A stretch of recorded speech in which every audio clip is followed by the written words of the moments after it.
육체의 일은 분명하니 곧 음행과 더러운 것과 호색과 우상 숭배와 주술과 원수 맺는 것과 분쟁과 시기와 분냄과 당 짓는 것과 분열함과 이단과 투기와 술 취함과 방탕함과 또 그와 같은 것들이라. 전에 너희에게 경계한 것 같이 경계하노니 이런 일을 하는 자들은 하나님의 나라를 유업으로 받지 못할 것이요. 오늘부터 2주간 이 주제를 가지고 함께 나누려고 하는데요. 악한 분노, 선한 분노라는 주제입니다. 이게 뭐냐면 제가 만들어낸 주제가 아니라 이런 책이 있어요. 악한 분노, 선한 분노라는 책을 가지고 함께 이 2주간 나누려고 하고요. 먼저 저자를 좀 소개하려고 하는데 표정이 되게 화가 나 있으세요. 그래서 오늘 잘 오신 것 같아요. 이렇게 분노에 대한 주제를 들으시고 화를 풀고 돌아가셨으면 좋겠고요. 일단 저자에 대해서 한번 소개를 하면요. 이 데이비드 폴리슨이라는 저자는 하버드 대를 나왔어요. 공부를 굉장히 잘했나 봐요. 그래서 거기서 이제 상담을 전공하고 웨스트민스터 신학교에 가서 목회학 석사와 신학 박사를 하고 그 학교에서 이제 교수까지 재직을 하신 분이십니다. 그리고 성경적 상담학을 굉장히 발전시킨 분이 이 악한 분노, 선한 분노라는 책을 써서 굉장히 유익을 끼쳐 주셨습니다. 그런데 이 책을 가지고 이 주제를 가지고 2주 동안 나눈다는 것은 사실상 좀 어려워요. 일단 내용도 내용이지만 분노라는 이 문제를 우리가 2주 만에 해결한다는 것은 불가능하기 때문에 이 2주 동안 저희는 핵심을 건드리고 이 문제를 다루기 시작한다고 생각하시고 앞으로 우리가 삶에서 마주하는 수많은 분노의 상황들 속에서 어떻게 그것을 하나님께 영광이 되도록 해결해 나갈지 그거를 같이 고민한다고 생각하는 그 출발점으로 여겨주시면 좋을 것 같습니다. 자, 그러면 이제 이 소책자 다 받으셨죠? 이걸 가지고 이제 함께 나누려고 하는데요. 앞에 있는 목차대로 가야 됩니다. 8가지 목차가 있어요. 이 목차를 다 하려면 제가 중간에 버벅거리면 이제 시간이 넘어가는 겁니다. 그래서 버벅거리지 않고 빠르게 한번 달려보도록 하겠습니다. 한 장 넘기시면 말씀이 있어요. 그 말씀이 주제 말씀까지는 아닌데 핵심적인 부분이라서 한번 같이 읽어보고 시작하도록 하겠습니다. 갈라디아서 5장 19절에서 21절 말씀인데요. 우리 3절의 말씀 함께 읽어보겠습니다. 시작. 육체의 일은 분명하니 곧 음행과 더러운 것과 호색과 우상 숭배와 주술과 원수 맺는 것과 분쟁과 시기와 분냄과 당 짓는 것과 분열함과 이단과 투기와 술 취함과 방탕함과 또 그와 같은 것들이라. 전에 너희에게 경계한 것 같이 경계하노니 이런 일을 하는 자들은 하나님의 나라를 유업으로 받지 못할 것이요. 아멘. 방금 읽은 말씀에 죄의 목록이 몇 가지 나올까요?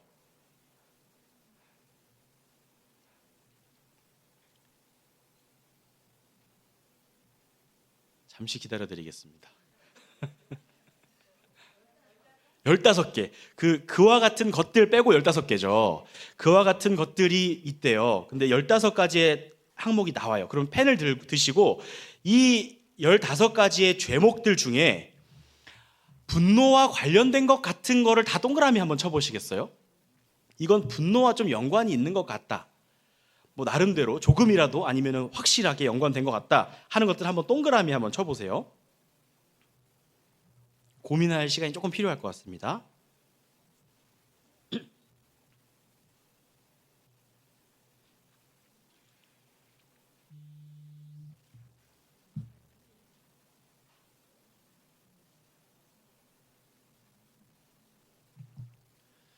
자, 계속 동그라미 치시면서 음행이 분노와 연관이 있을까 고민이 되죠. 더러운 것은 뭐 연관이 됐다고도 할 수 있고 아니라고 할 수 있을 것 같고요. 호색도 잘 모르겠고 우상 숭배도 좀 애매하고요. 주술 이것도 모르겠습니다. 뭐 주술로 이렇게 뭐 누군가를 막 지푸라기를 막 분노하면서 막 그 못으로 막 찌르면 분노와 연관됐다고 할 수도 있겠는데 모르겠고요. 원수 맺는 거 분노와 연관 있죠. 분쟁 무조건 분노와 연관 있고 시기, 분냄, 당 짓는 것, 분열함, 이단 약간 애매하고요. 이단을 보면 화가 나긴 하죠. 그거랑 상관없고 투기가 이 시기입니다. 시기, 질투, 투기, 술 취함도 좀 애매하죠. 술 취해서 화를 낼 수는 있겠지만 이 자체가 분노인가 모르겠고 방탕함까지 있습니다. 지금 보면은 이 안에 분노와 연관된 것들이 좀 있는데 그냥 확실한 것만 계산을 해도 한 7가지 정도가 분노와 연관이 있어요. 그리고 저희가 이거를 같이 나누고 나면 여기에 적어도 2가지에서 3, 4가지가 더 분노와 연관됐다고 동그라미 치시게 될 거예요. 그러면 지금 15가지의 죄 중에 최소한 7개, 그리고 많게는 10개에서 11개가 분노와 연관된 죄예요. 그리고 더 그 깊이 뿌리까지 들어가면 사실 이 모든 죄가 다 분노와 연관돼 있다고 할 수 있어요. 죄는 이 15가지를 그와 같은 것들까지 포함해서 다 하나를 통칭하면 그냥 죄인데, 죄가 있는 사람은 갈라디아서 5장 21절 마지막에 하나님의 나라를 유업으로 받지 못할 것이오라고 말씀하고 있어요. 죄를 해결해야 되는데 이 죄라는 문제의 반 이상이, 적어도 반 이상이 분노와 연관되어 있다고 한다면 이 분노는 굉장히 심각한 문제죠. 이 분노를 다루지 않으면 우리의 죄의 문제를 해결할 수 없다고 봐도 과언이 아닌 겁니다. 그래서 그 밑에 그 글을 한번 읽어보시면 제가 읽어드릴게요. 우리는 모두 분노의 문제를 가지고 있다. 여기 동의하시나요? 동의하시는 분들도 계실 수 있고 약간 의아하신 분들도 계실 수 있어요. 근데 이것은 사실입니다. 우리 모두는 분노의 문제를 가지고 있고, 그러나 하나님은 우리의 실수에 당황하지 않으신다. 이 2가지 전제를 가지고 우리가 이걸 나눌 겁니다. 우리는 분노해요. 우리는 이 분노라는 거는 악한 분노를 가지고 있다는 거예요. 우리는. 그런데 하나님은 우리의 악한 분노에 대해서 분노하세요. 근데 그 하나님의 분노는 선한 분노예요. 그래서 하나님의 선한 분노는 반드시 선한 열매를 맺으세요. 그래서 우리의 악한 분노에 대해서 분노하시는 하나님의 분노 때문에 우리가 이 분노의 문제를 해결할 수 있는 거예요. 그래서 하나님은 우리에게 소망이 되십니다. 이 문제를 가지고 우리 함께 차근차근 한번 우리의 가슴속을 한번 살펴보도록 하겠습니다. 우리 바로 옆에 다음 장으로 넘어가시면 나는 언제 분노하는가 한번 생각해 봤으면 좋겠어요. 내가 진짜 화가 나는 순간을 한번 적어 보시겠어요? 나는 이럴 때 분노가 일어난다 하는 순간을 한번 적어 보세요. 제가 이걸 준비하는 동안만큼은 이제 이걸 여기 앞에 서서 말하려면 맨날 화내고 살다가 오면 안 되잖아요.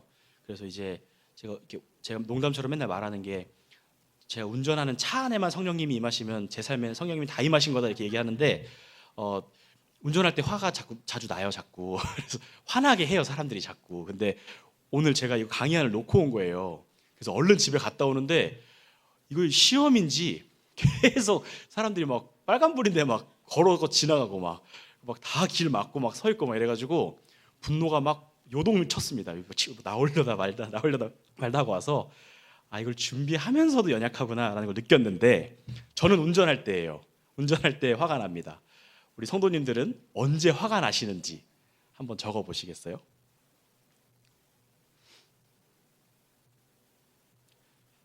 발표하실 수 있는 분 계신가요? 안 계셔도 괜찮습니다.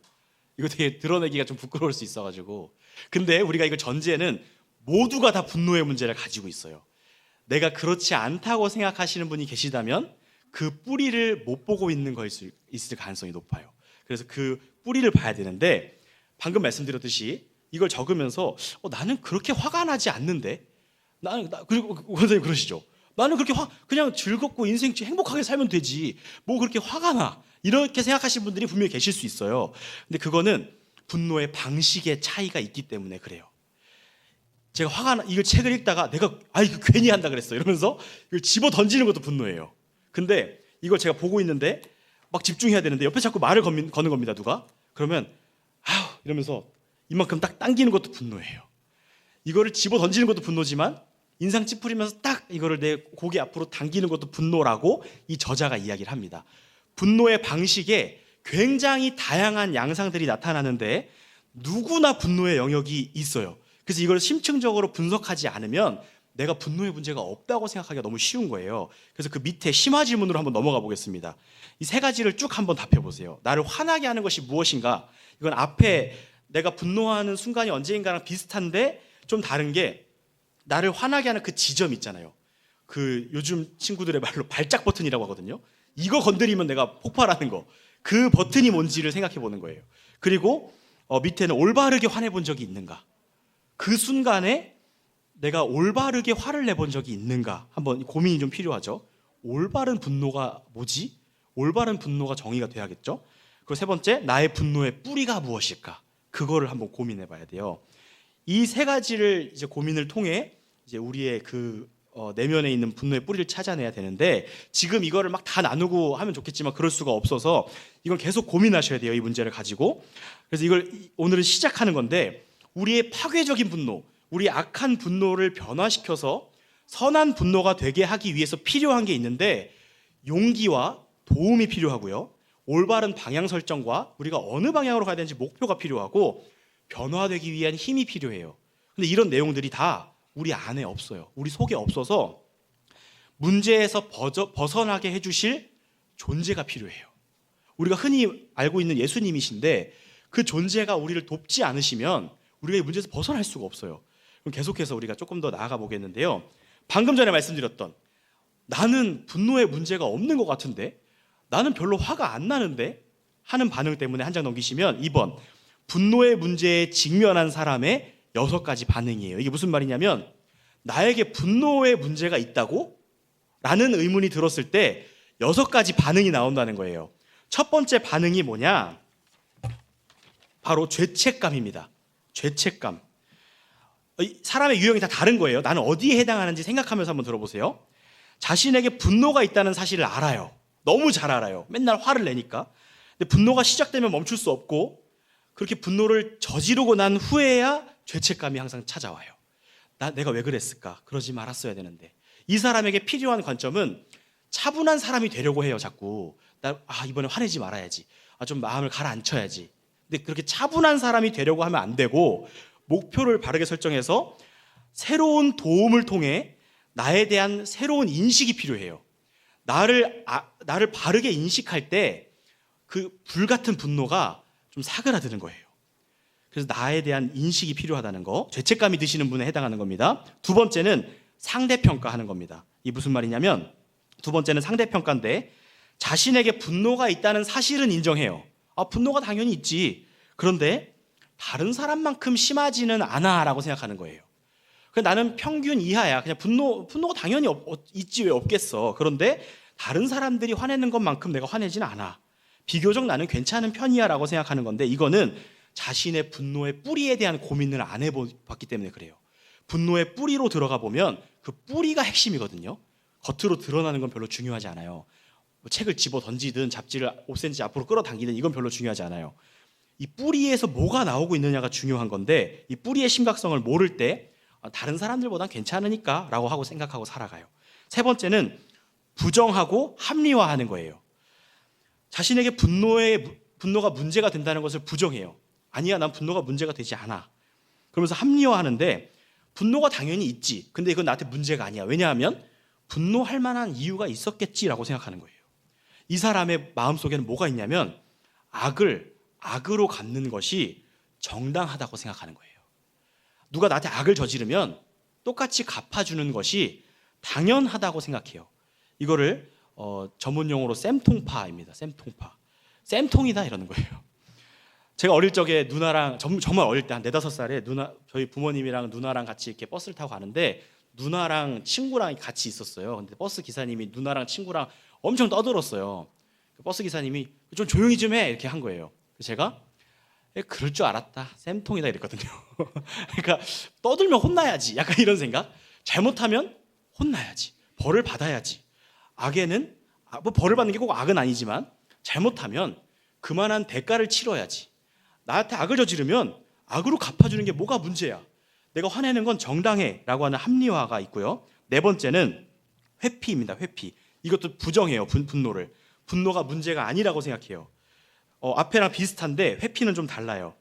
자신이 온순한 사람이라고 느껴요. 이 사람은. 난 원래 온순한 사람인데 외부에서 나를 화나게 만드는 원인을 제공한 거야 라고 생각하는 사람이에요.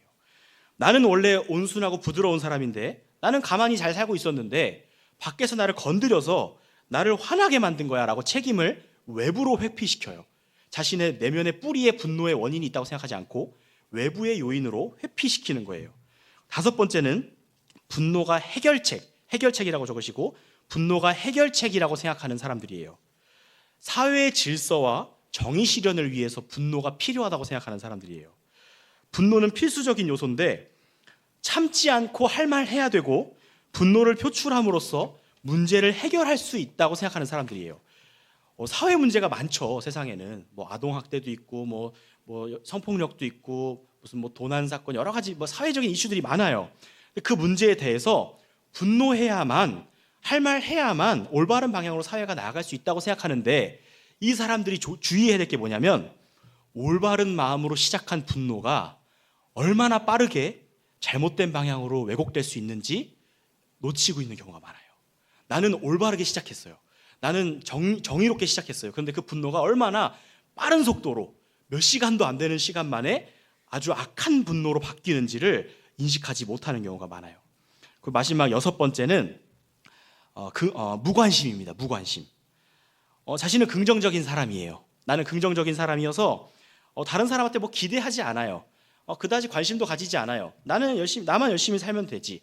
이 사람들은 천상천하 유아독존파입니다. 나만 잘 살면 돼요. 난 잘 살고 있는데 뭐 남이야 나랑 무슨 상관이야. 잘 지내고 있어요. 근데 이런 사람들이 주의해야 될 건 뭐냐면 그냥 묻어남이 아니라 무관심일 수 있다는 거예요. 과도한 평정심은 올바른 분노까지도 억제합니다.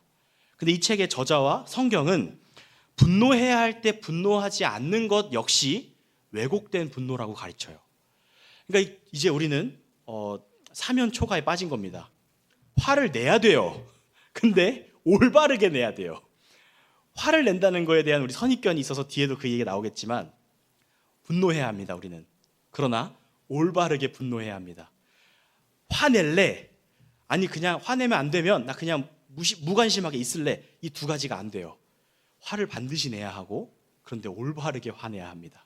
이게 우리를 참 힘들게 만듭니다. 마지막 플러스라고 되어 있는 건 뭐냐면 이건 내 내면 속에 있는 그런 유형이 아니라 조금 다른 유형인데 상대방의 분노를 허용하는 거예요. 허용이라고 적으시고 다른 사람이 자신에게 분노할 때 그것을 허용하고 그냥 받아주는 경우예요. 이런 사람들은 타인의 분노에 조종당할 수 있어요. 타인이 나에게 분노할 때 그냥 받아주면 안 된다는 거예요. 이러한 경우에는 자신의 안전을 점검해야 합니다. 근데 좀 도움이 필요해요. 옆에 사람들이 막 분노하는데 그 사람이 그걸 그냥 그대로 다 받아주는 사람이라면 그 안전을 점검해주고 이 사람이 위험에 빠져 있지 않는지 점검해줄 필요가 있다는 거예요. 이런 식의 6가지 유형과 또 다른 하나의 유형을 살펴봤는데 우리 성도님들은 나는 어디에 해당하는지 한번 생각해 보시길 바랍니다. 그리고 그 문제를 이 유형이 중요한 건 아니에요. 근데 이 유형의 뿌리를 찾아가서 분노의 뿌리를 해결함으로 우리가 이 분노의 문제를 선한 도구로 사용할 수 있기를 바랍니다. 세 번째 이제 오른쪽으로 넘어가 보시면요. 그럼 분노가 뭔지를 우리가 한번 살펴보면 좋겠어요. 분노는 로마서 12장 17절에서 21절에 제가 읽어드리면 잠시만요. 아무에게도 악을 악으로 갚지 말고 모든 사람 앞에서 선한 일을 도모하라. 할 수 있거든 너희로서는 모든 사람과 더불어 화목하라. 내 사랑하는 자들아 너희가 친히 원수를 갚지 말고 하나님의 진노하심에 맡기라 이렇게 말씀하세요. 그 뒤에 쭉 말씀이 나오는데 로마서 12장에 근거하면 분노의 뿌리가 뭐냐면 악을 악으로 갚는 것이라고 말해요. 악을 악으로 갚는 것. 근데 갚아낸 것만이 아니라 악을 악으로 갚으려는 시도 역시 분노의 뿌리입니다. 우리는 끊임없이 그 시도를 하죠. 근데 이거는 다른 말로 똑같은 의미인데 다른 말로 하나님의 역할을 하려는 것이에요. 성경에서는 원수 갚는 것을 하나님께 맡기라 얘기해요. 그 하나님의 역할이다 이거예요. 근데 하나님의 역할을 내가 하려고 하는 것, 내가 악으로 그 사람들을 심판하려고 하는 것, 이것이 우리 분노의 뿌리에 있다는 거예요. 이 뿌리를 해결해야만 분노의 문제가 해결된다는 겁니다. 그렇다면 그 밑에 분노의 방식을 한번 써보시거나 그 제가 예로 들어드린 거에 동그라미를 쳐봤으면 좋겠는데 나는 어떤 방식으로 분노하는지 한번 생각해 보셨으면 좋겠어요. 분노가 꼭 불같이 일어나는 건 아니거든요. 여기에 안 써 있는 것 중에 하나가 때로는 친절함으로도 분노를 표출해요. 분노하지 않은 척을 하는 거죠. 친절한 척함으로 분노를 표출하기도 해요.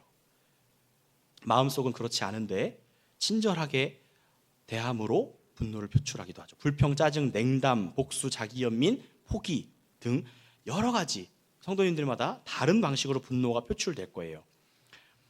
이 분노의 방식이 정말 다르다는 내용을 지금 나누고 있는 건데, 그거를 좀 알 수 있는 내용이 뭐냐면, 우리 성도님들은 아버지, 어머니라는 단어를 들을 때 어떤 감정이 드세요?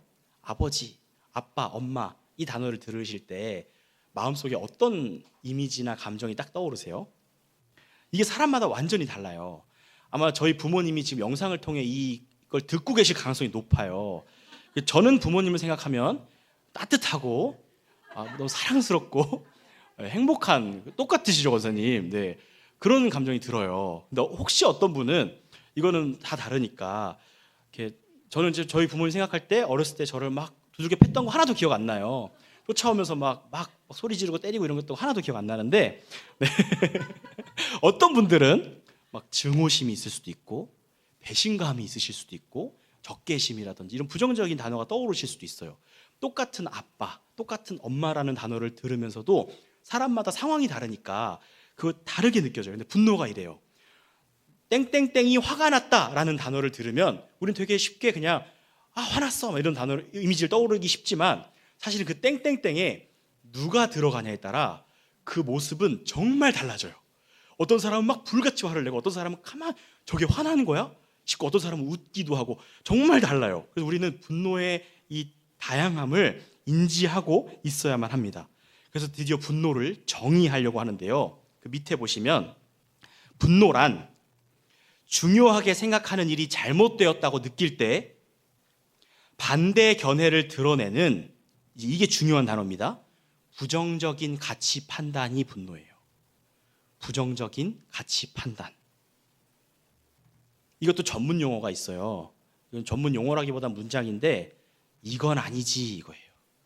이건 아니지. 이게 부정적인 가치 판단이고, 이건 아니지라는 말이 나오는 생각이 드는 게 우리 삶에 많아요. 이게 다 분노예요. 근데 여기서 오해하시면 안 되는 게, 이 분노가 나쁘다고 한 적 없습니다. 이 분노는 그냥 분노일 뿐이에요.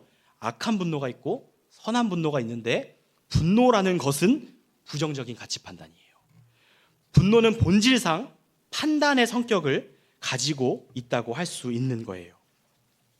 그렇다면 한 장 넘기셔서 분노의 기본 구조가 어떻게 우리한테 작용될지를 먼저 알아야 내가 화가 났을 때 어떤 일이 나한테 벌어지는 건가를 이제 이해할 수 있는데요. 세 가지 칸이 있어요. 세 칸에 잘못, 감정, 행동, 이렇게 한번 적어보시겠어요?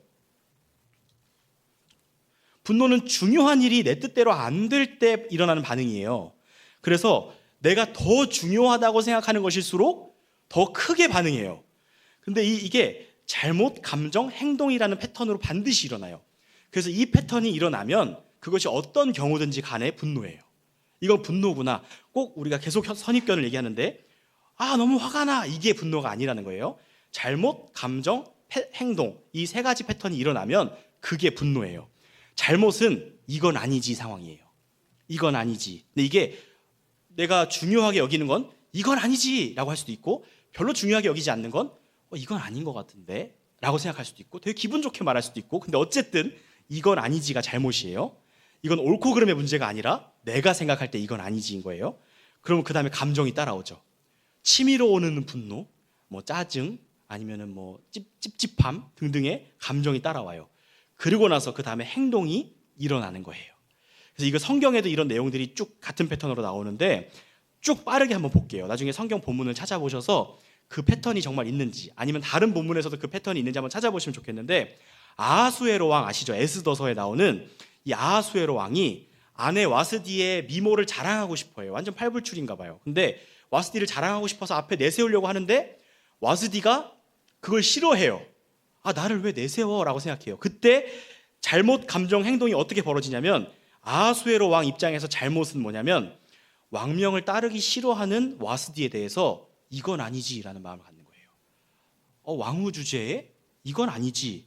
그럼 무슨 감정이 따라오냐면, 에스더 1장 12절에 진노했대요. 마음속에 불붙듯 했대요. 화가 났어요. 근데 여기서가 중요해요. 행동을 하는데 폐위시켜버려요. 네, 성경에 나오는 이야기입니다. 네, 성경에 나오는 이야기. 네. 네. 너무했다 지금 생각하신 거예요. 네, 너무했죠. 아니, 그거 하나 안 따랐다고. 그런 일이 벌어졌어요. 그 다음 엘리후의 고발. 엘리후는 이건 아니지가 어디서 일어났냐면 두 가지예요. 욥과 세 친구에 대해서 각각 일어나는데 욥이 하나님보다 내가 의롭다라고 생각했다고 생각한 거예요. 그래서 네가 하나님보다 의롭다고? 그건 아니지. 세 친구에 대해서는 대답도 못하는 것들이 정죄를 하고 있어. 이건 아니지라고 분노해요. 그래서 화가 났어요. 어떤 행동을 하냐면 논쟁을 해요. 사울의 질투, 이건 이스라엘 첫 번째 왕 사울 왕을 말하는 건데 잘못 감정 행동 패턴이 어떻게 일어나냐면 사울은 천천히요 다윗은 만만이다. 이건 그냥 정말 화가 날 일이죠. 이건 아니지가 사울한테 일어난 거예요. 불쾌하고 심히 노했대요. 그래서 무슨 일을 하죠? 이 본문에서는 예의주시했다라고 말해요. 예의주시하는 걸로 끝났으면 참 좋았을 텐데 살해 시도를 끝까지 하죠. 끝까지 죽이려고 쫓아가죠. 그래서 이건 아니지. 그리고 감정이 따라오고 그 뒤에 어떤 행동 패턴이 나오면 그건 반드시 분노인데 이건 아니지가 나오는 순간 뒤에 건 따라 나와요. 그래서 이건 아니지가 나오면 그건 무조건 분노예요. 이걸 우리가 기억해야 돼요. 그래서 우리 모두는 다 분노의 문제를 가지고 있어요. 그게 선한 분노인지 악한 분노인지는 분별해야 돼요. 자, 오른쪽에 넘어가셔서 4번인데요. 분노는 당신의 전체입니다. 전부입니다. 둘 다 가능합니다. 분노는 당신의 전부입니다. 분노할 때 나의 일부가 분노하지 않아요. 나의 전 인격이 참여하는 거예요. 나의 분노한 오른 주먹을 받아라 이런 거 아니에요. 나는 괜찮은데 내 오른손이 화가 났대 이러면서 친구를 때리고 이런 게 아니고 신체, 감정, 생각, 행동 그리고 마음의 동기부터 시작해서 이게 다 전인적으로 일어나서 분노의 잘못 감정, 행동이 일어나는 거예요. 신체적으로는 호르몬 수치에서 아드레날린이 증가하고 신체 변화가 막 일어났는데 표정이 바뀌고 안색이 바뀌고 막 목소리 톤이 바뀌고 막 이렇게 막 변화들이 일어나죠. 화가 나는 거예요. 감정에서는 가벼운 짜증부터 시작해서 찝찝한 마음부터 시작해서 심하게는 살인 충동까지 일어납니다. 뜨겁고 격정적이기도 하지만 감정은 냉담하고 계산적이기도 해요. 이건 꼭 이 제스처가 커야만 분노가 아니라는 것을 기억해야 되는 겁니다. 생각은 지나친 두뇌 회전이 일어나기 시작해요. 이건 아니지라는 생각이 들면 그때 두 가지 행동을 사람들이 합니다. 시나리오를 먼저 써요. 시나리오를 쓰는데 뭐라고 쓰냐면 어떻게 응징하지가 이 시나리오의 주제예요. 이건 아니지라고 했을 때 어떻게 이거를 해결하지일 수도 있지만 어떻게 응징하지가 시나리오의 주제인데 그 시나리오의 상상의 나래를 마음껏 펼쳐가는 겁니다. 막 시나리오가 막 써져요. 기억 속에 녹화된 영상을 재생하는데 사실 그 기억은 정확하지 않습니다. 내 감정대로 편집된 거예요. 나한테 유리하게. 그 시나리오대로 쫙 어떻게 응징할지를 써요. 두 번째 일어나는 마음속의 일, 생각 속의 일, 마음의 재판을 엽니다. 그리고 피고를 소환해요. 그 가해자를 소환하는 거예요. 소환 거부 이런 거 없어요. 이미 내 마음속에 소환됐어요. 그리고 이제 취조를 시작하는데 내 마음이기 때문에 고문도 할 수 있고 마음대로 취조합니다. 대답해. 그럼 막 내가 원하는 대답이 나와요. 그리고 재판을 하는데 묵비권 이런 거 없습니다. 판결도 결정돼 있어요. 내가 이미 판결해 놨어요. 인민재판입니다.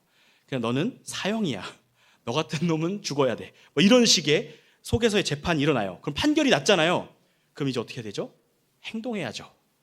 사형 선고를 받은 그 사람은 죽여야 되고 내가 저 사람은 상종하지 말아야지 그러면 고개를 돌리고 이런 식으로 내 가슴 속에서 일어난 그 판결대로 그 사람에게 행동하는 거예요. 그래서 여기서 신체, 감정, 생각 밑에 선을 굵게 막 그어주세요. 이 생각과 행동 사이를 저지해야 돼요. 1차적으로. 이 마음속에서 일어나는 재판을 공정하게 하는 것이 그리스도인이에요. 내 마음대로 부릴 듯 일어나는 생각대로 재판하는 것이 아니라 이걸 공정하게 하는 것이 그리스도인에게 요구되는 성경의 요구입니다. 어쨌든 그 다음에 행동이 나오죠. 이 행동은 우리가 흔히 분노는 감정적인 문제라고 생각을 많이 해요. 혼자 사귈 때도 많으니까 너무 화나. 근데 그것도 행동이 이미 나온 거거든요. 참는 것도 행동이에요. 막 이를 악물고 이렇게 참는 것도 이것도 행동입니다. 이미 행동이 나온 거예요. 그럼 분노 패턴이 이미 진행됐죠. 그 분노인데 이 행동은요 개인적 심리 문제가 아니라 여기 이렇게 적으시면 좋을 것 같아요. 대상과 목표가 있는 전투예요. 대상과 목표가 있는 전투입니다. 이게 정말 무서운 거예요.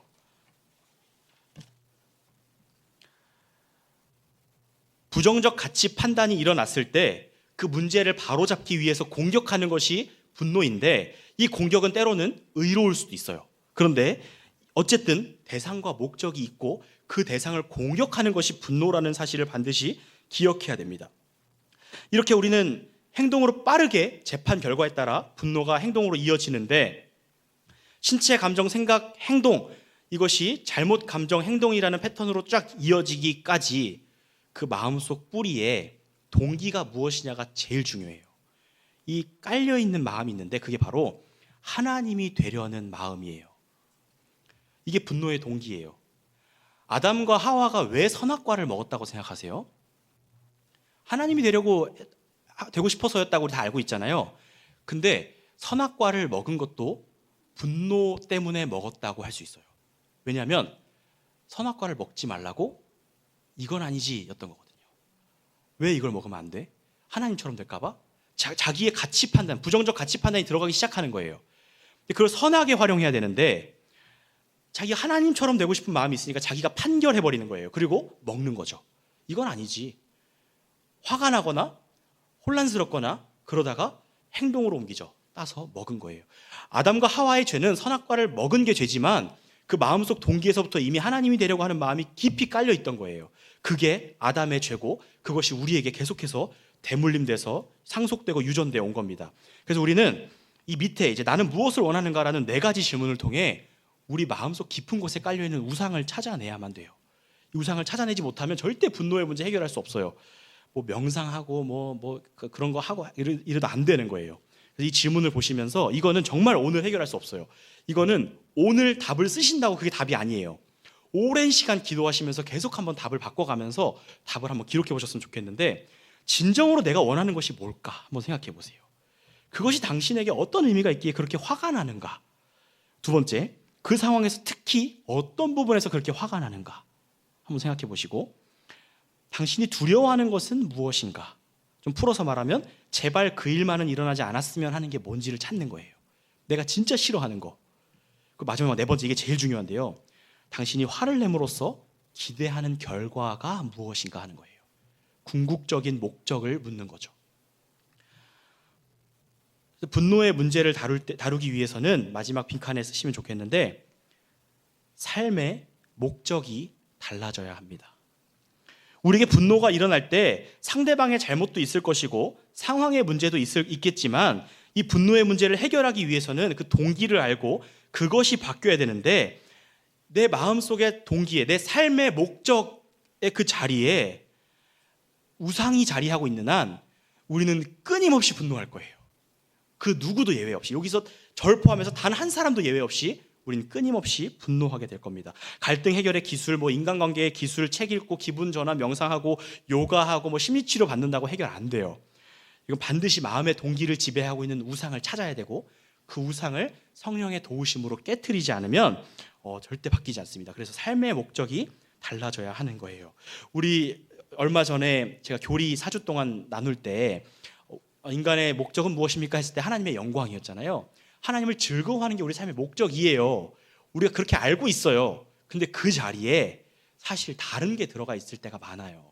하나님을 즐거워하는 게 내 삶의 목적이 아니라, 제가 그게 목적이었으면 오늘 이거 강의안 안 가지고 오고 집에 갔다 올 때 누가 신호위반 해도 막 빵 이렇게 안 했을 거예요. 제가 클락션 울렸거든요. 빵 하고 이건 아니지, 화가 난다, 빵, 행동 패턴까지 지금 분노가 일어났죠.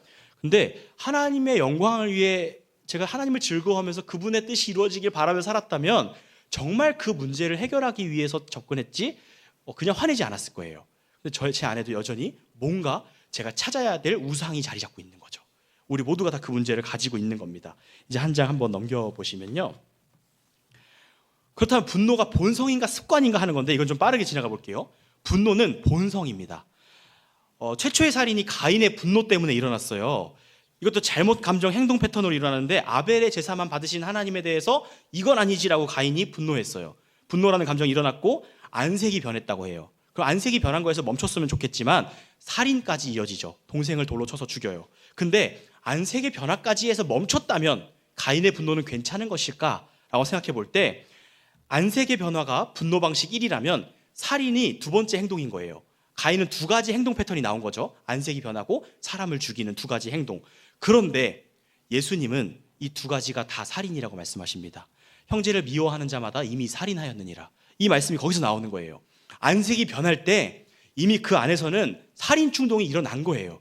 그게 실제로 살인으로 이어지는 걸 볼 때 가슴속에 있는 뿌리가 이미 살인이었던 거예요.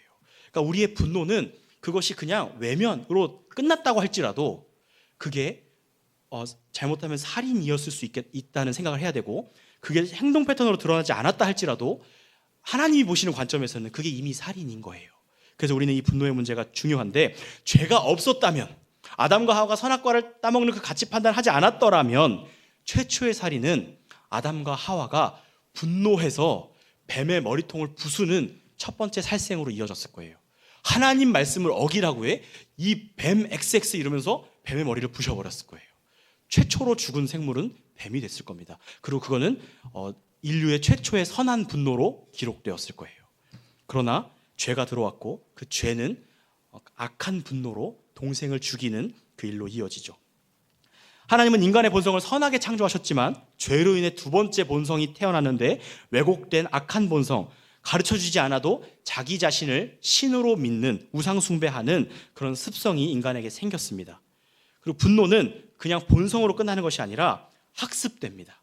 성장 과정에서 분노가 학습되는데 이건 방식에 관한 부분이에요. 우리 부모님이 언제 화내지? 내 친구들이 언제 화내지? TV나 영화에서 어떤 상황에서 어떻게 화를 내지? 라는 걸 보면서 빠르게 흡수하는데, 이 분노에 대해서만큼은 죄의 문제이기 때문에 전염이라는 표현이 맞을 정도로 아주 빠르게 그 분노의 방식을 학습합니다. 그래서 이 분노가, 내가 만약에 과격하게 분노한다, 좀 이게 나의 삶에 문제가 될 정도다라는 분들이 계시다면 내가 어디서 그 분노를 배웠지? 이걸 좀 찾아보실 필요가 있어요. 그걸 찾으면 이걸 좀 해결할 수가 있습니다. 그리고 세 번째는 분노는 습관입니다. 습관은 제2의 천성이라고도 하는데, 습관은 반복을 통해 그 습관을 본성으로 만들어 버립니다. 원래도 본성이었던 그 분노가 반복되는 습관을 통해 분노가 되는 거예요. 습관에 대해서 한 가지 이야기를 해드리자면, 오전 9시 54분에 두 여인이라는 걸 아세요? 오전 9시 54분에 두 여인. 아실 수 없을 거예요. 왜냐면 제가 만들어낸 거거든요. 뭐냐면 제가 아침에 가끔 출근할 때 정확하게 9시 54분에만 그 사거리에서 자전거를 타고 가는 두 여인이 있습니다. 그 두 여인은요, 항상 그 신호 횡단보도가 빨간불일 때 요렇게 돌아서 신호 위반을 해요. 항상 9시 45분에 9시 54분이구나. 9시 54분에 항상 신호 위반을 하는 두 여인이 있어요. 어떻게 그렇게 시간을 잘 지켜서 신호 위반을 하는지 모르겠어요. 이제 그들에게 신호 위반은 본성이 된 거예요. 그분들은 항상 그 자리에, 보고 싶으시면 이 교회 근처 사거리로 가셔서 오전 9시 54분에 가시면 볼 수 있어요. 거의 항상 패턴이에요. 이것처럼 분노는 우리가 끊임없이 반복하면 그냥 그게 그 사람이 돼버려요.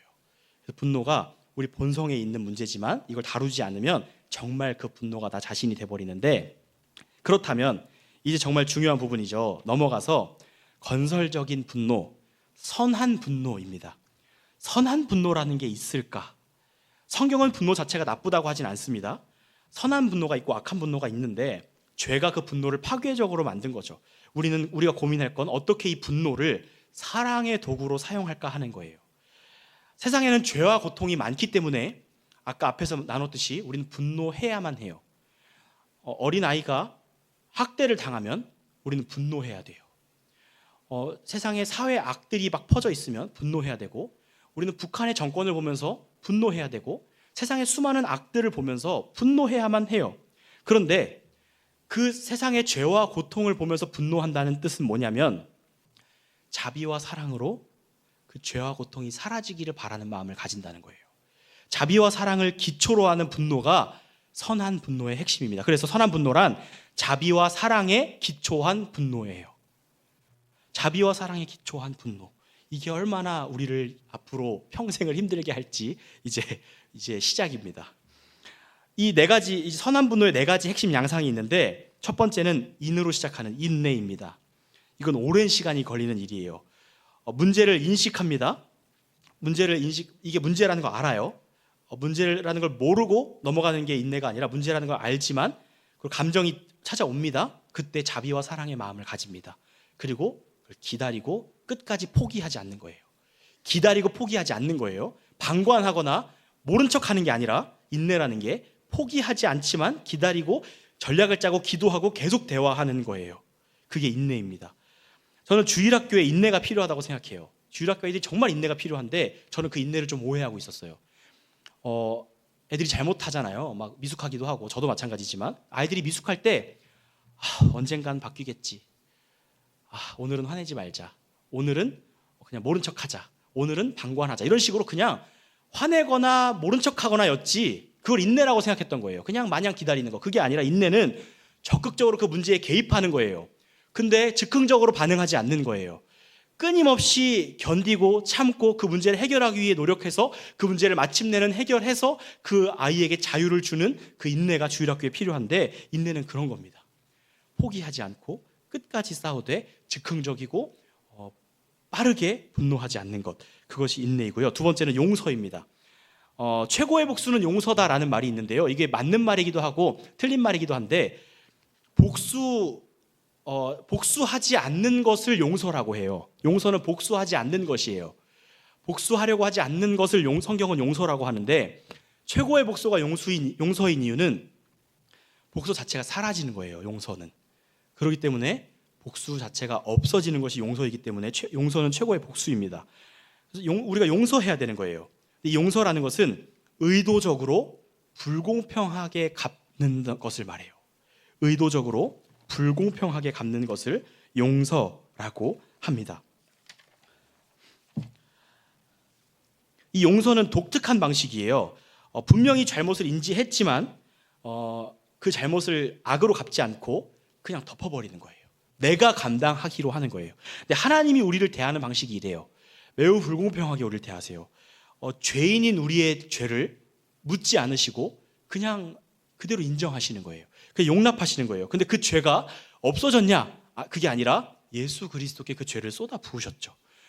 너무나 불공평하고 너무나 비합리적인 방식으로 우리에게 자비를 베푸셨어요. 그것 때문에 우리에게 소망이 있는 겁니다. 그래서 이 용서는 분노의 문제를 다룰 때 꼭 필요한 부분이고요. 세 번째는 관대함입니다. 이 관대함은 하나님의 친절함을 따라하는 거예요. 하나님의 친절함 담기, 하나님의 친절함 따라하기입니다. 우리는 분노를 세상에서 배웠어요. 부모님에게 배웠고 친구에게 배웠고 영화나 드라마나 이런 매체에서 배웠어요. 그런데 진짜 선한 분노는 하나님을 통해서만 배울 수 있어요. 하나님은 친절을 베풀라고 말씀하세요. 누가복음 6장을 보면 남에게 대접받고자 하는 대로 너희도 남을 대접하라 말씀하시고 마태복음 5장에 보면 또 내 이웃을 사랑하고 내 원수를 미워하라 하였다는 것을 들었으나 나는 너희에게 이르노니 너희 원수를 사랑하며 너희를 박해하는 자를 위하여 기도하라 말씀하세요. 그러니까 관대함은 하나님이 그렇게 하시니 나도 그렇게 하는 거예요.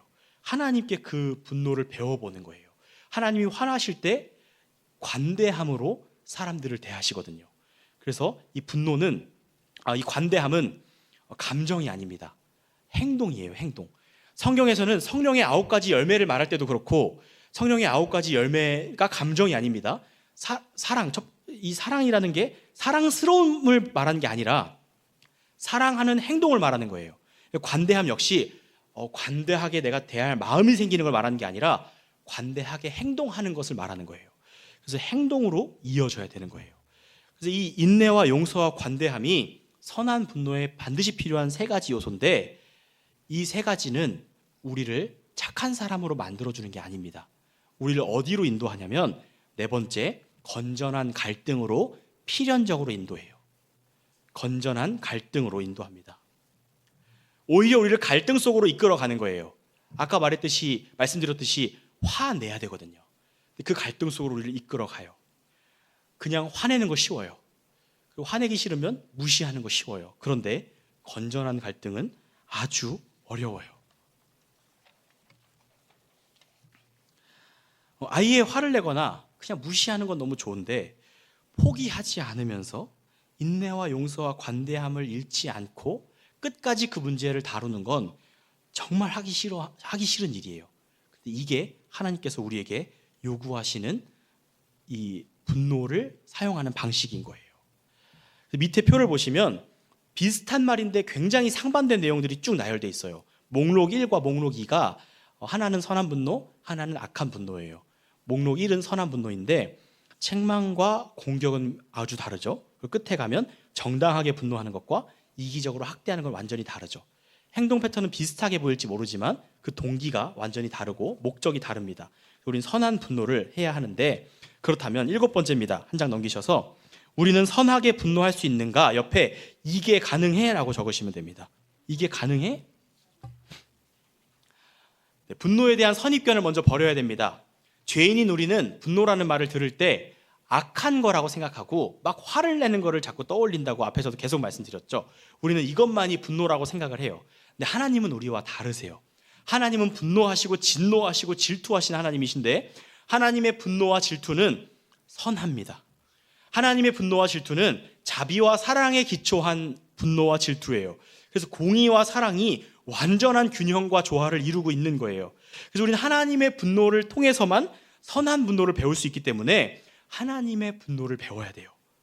그래서 이제 이 하나님의 분노가 예수 그리스도를 통해 절정을 이루는데, 하나님이 엄청 화내시는 거거든요. 예수 그리스도를 통해 죄에 대한 맹렬한 분노가 일어나는 거예요.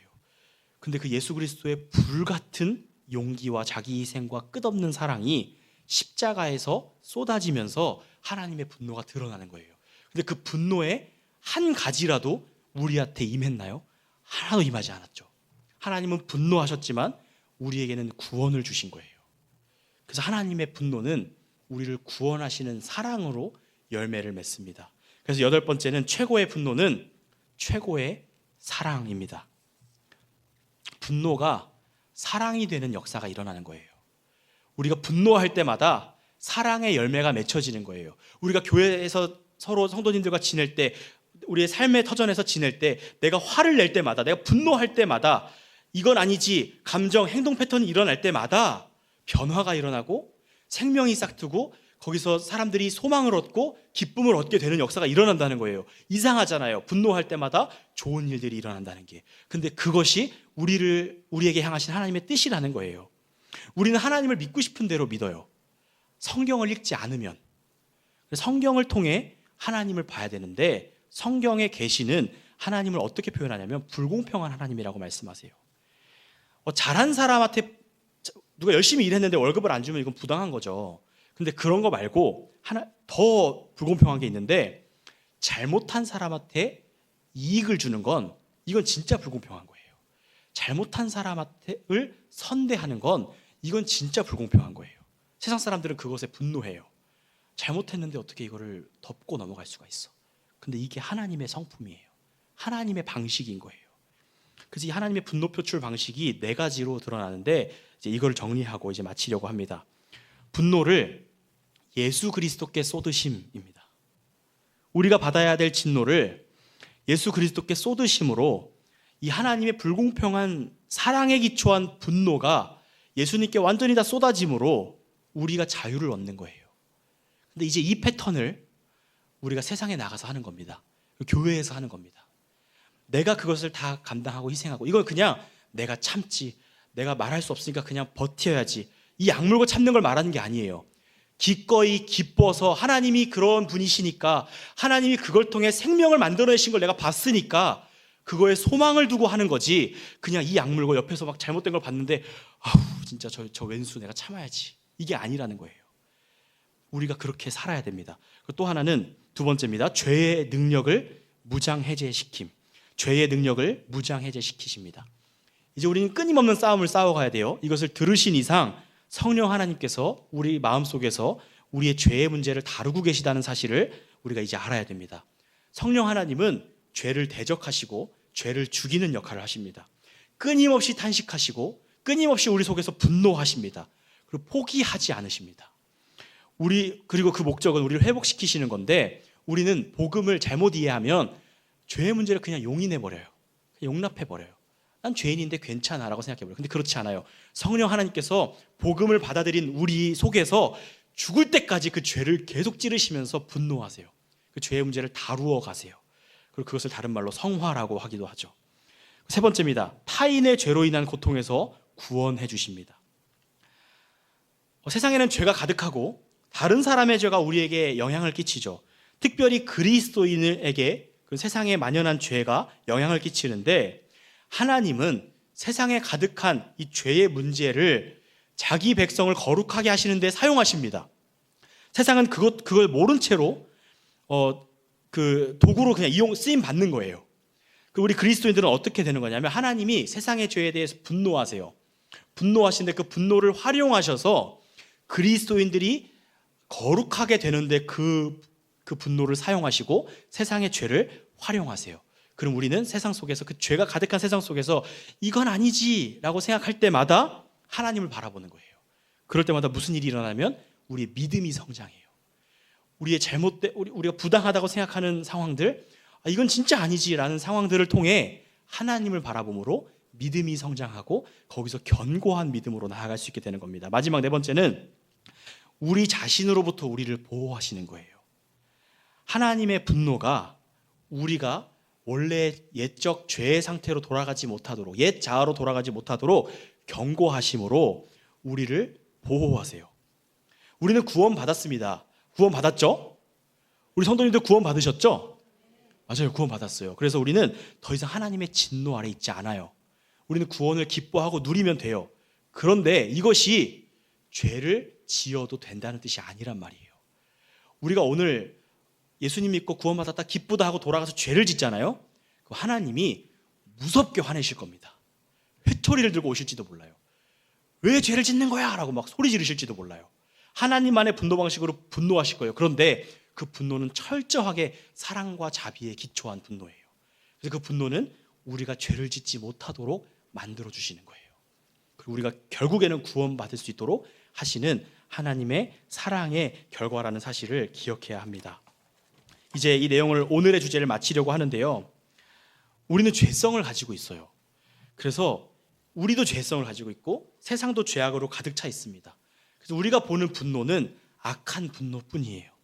근데 하나님의 분노는 세상을 변화시키고 사람을 구원에 이르게 합니다. 그래서 우리는 이 분노를 분별해서 이제 선한 분노를 붙잡고 살아가야 되는데, 하나님은 절대 우리를 포기하지 않으십니다.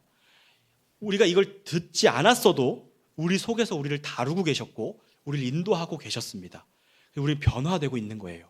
계속해서 변해가고 계속해서 부딪히면서 넘어지면서 깨지면서 또 악한 분노를 바란 나 자신에게 후회하면서 계속해서 하나님을 앞으로 나아가고 있는 겁니다. 우린 변화될 수 있어요.